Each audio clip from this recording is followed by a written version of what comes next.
prospect of going into brain or spinal surgery can be very scary for any patient, but there are new revolutionary techniques that make the surgeries minimally invasive. And one of those techniques is the endoscopic endonasal approach. So what does EEA mean?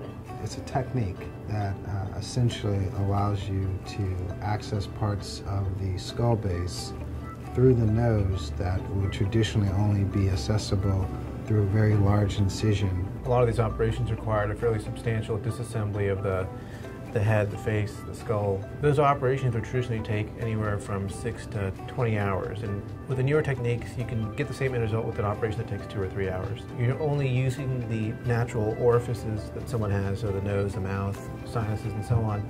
They go home much quicker. And they don't have a huge scar. They do not have a huge scar. The pain is significantly reduced. Most of them don't even complain of pain. Most of these people think they just had sinus surgery. Really? And that's essentially the level of recovery that's associated with this procedure. Approximately 85% of adults will have lower back pain at some point in their life, and one of the most commonly misdiagnosed reasons for that lower back pain is SI joint. As you said, back pain, one of the most common things that are medically seen, and people would say that it's financially one of the biggest drains in the system. And oftentimes it's not easily identified when their problem was really their sacroiliac joint. So about 1.5 years ago, a company, SI Bone, came out with a procedure, a minimally invasive way of fixating this joint. You have 3 of these implants, which then fixate the joint.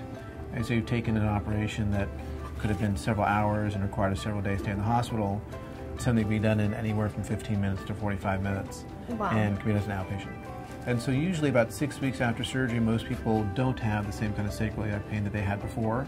We're here at Southern California Center for Neuroscience and Spine with Dr. Meziwala for a new technique called gamma knife radiosurgery. So what exactly is this?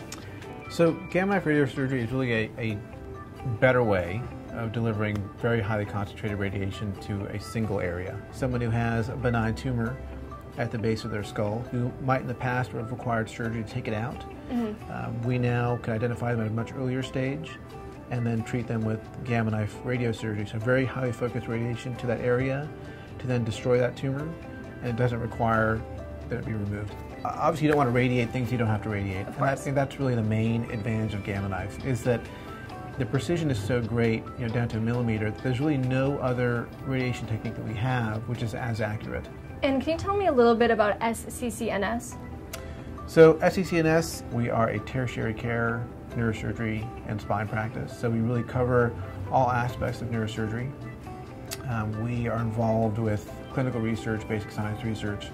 We do the traditional kinds of operations you'd find in the community setting. We also do surgeries that very few people around the country do. If someone at home would like to talk to you about any of these procedures, how do they get a hold of you? Well, you can find us on the web at www.sccns.com, or you can call our main number, which is 909-865-1020. Great, thank you so much.